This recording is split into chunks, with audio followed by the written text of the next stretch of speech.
కనబడుతుందో ఎక్కువ వారితో మాట్లాడుతూ ఉంటారు.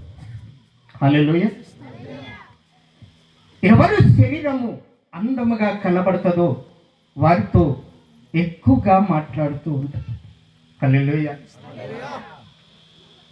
ఏ శరీరం అయితే అక్షయముగా కనబడుతుందో వారితో కూర్చున్నారు, వారితో ఎక్కువ మాట్లాడారు.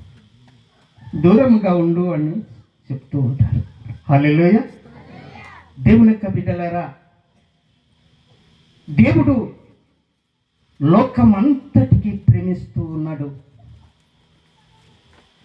మంచిదానికి ప్రేమిస్తాడు, చెడ్డదానికి ప్రేమిస్తాడు.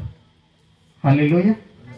మంచివారికి ప్రేమిస్తాడు, చెడ్డవారికి దేవుడు ప్రేమిస్తాడు. కూడా నీ మంచివాడు కాదు అని చెప్పడానికి లేదు. ఎందుకంటే దేవుడు అన్ని సృష్టి అయిన చేతి కనుక వాడే చూడాలి. మంచివాడికి ఆడే చూడాలి, చెడ్డవాడికి కూడా వాడే చూడాలి. హల్లెలూయా. విషయాలు ఉంటాయి.